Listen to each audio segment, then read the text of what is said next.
Hey YouTube, it's the Bones King, and today I'm going to start reading this book called Prisoner B-3084, and going to be reading this book until we finish it. I'll be doing it chapter by chapter.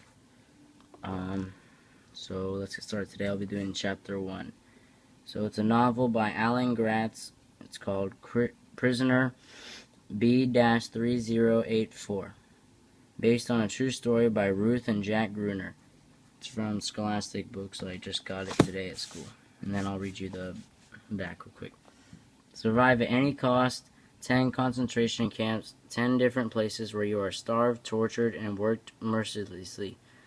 It's something no one could imagine surviving, but it is what Janet Gruner has to face. As a Jewish boy in 1930s, Poland, Janek is at the mercy of Nazis who have taken over. Everyone and everyone he loves has been snatched brutally from him. And then Janet himself is taken prisoner, and his arm marked B-3087. He is forced from one nightmarish concentration camp to another. As World War II rages all around him, he encounters evil he could never have imagined, but also sees surprising glimpses of hope amid the horror.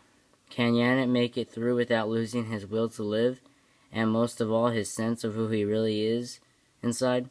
Based on an astonishing true story. And I paid $5.99 US dollars for this book. So here we go. Prisoner B-3087. Prisoner B-3087 by Alan Gratz, based on true story by Ruth and Jack Gruner, Scholastic Incorporated. For Jack Who Survived.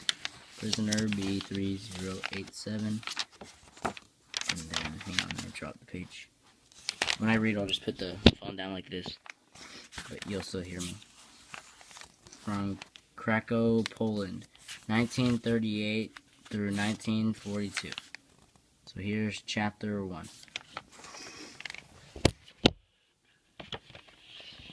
If I had known what the chapter 1. If I had known what the next 6 years of my life were going to be like, I would have eaten more. I wouldn't have complained about brushing my teeth, or taking a bath, or going to bed at 8 o'clock every night. I would have played more, laughed more. I would have hugged my parents and told them I loved them. But I was 10 years old, and I had no idea of the nightmare that was to come. None of us did. It was the beginning of September, and we all sat around the big table in the dining room of my family's flat on Kirkusa Street, eating and drinking and talking. My parents, my aunts and uncles, my cousins, and me, Jacob, although everybody called me by my Polish name, Janek, the Jews must disappear from Europe. That's what Hitler said. Uncle Moshe said, reaching for another pastry. I don't know how much more clear he could be. I shivered. I had heard Hitler, the German Führer, give speeches on the radio. Führer means meant leader in German. It was what the Germans called their president now. Hitler was always talking about the Jewish menace, and how Germany and the rest of Europe should be Jew-free. I was a Jew, and I lived in Europe. I didn't want to disappear. I loved my house and my city. The British and the French have already declared war on him, my father said. Soon the Americans will join them. They won't let Germany rule all over Europe. All of Europe.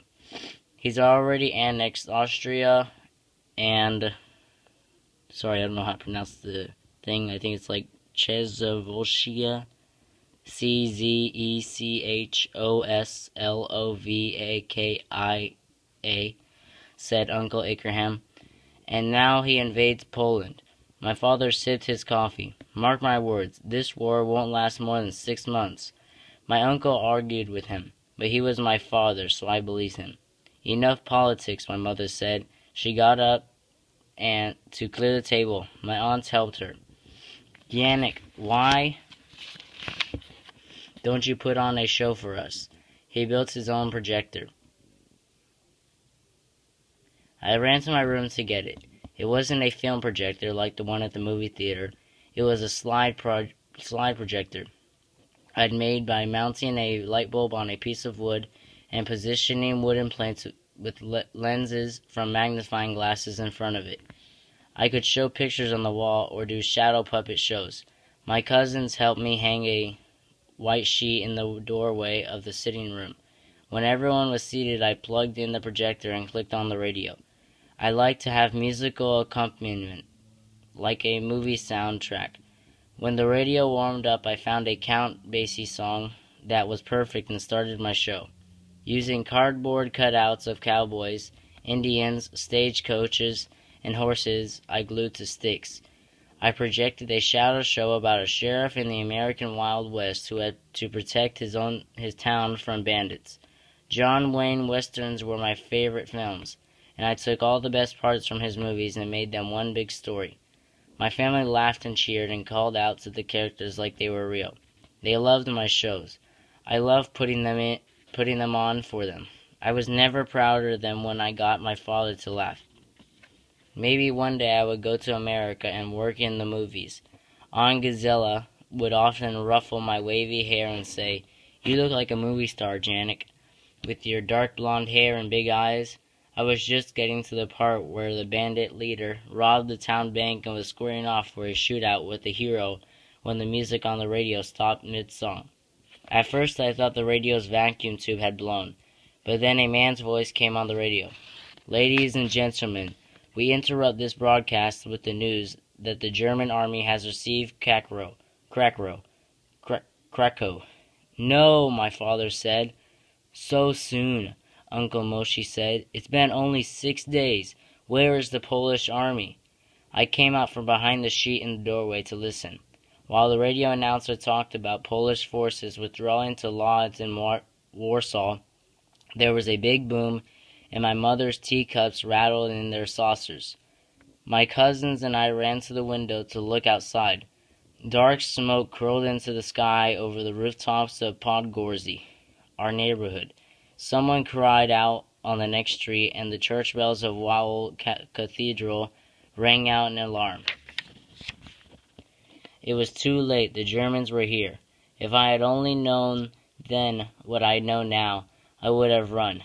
I wouldn't have stopped to pack a bag or say goodbye to my friends, or even unplug my projector.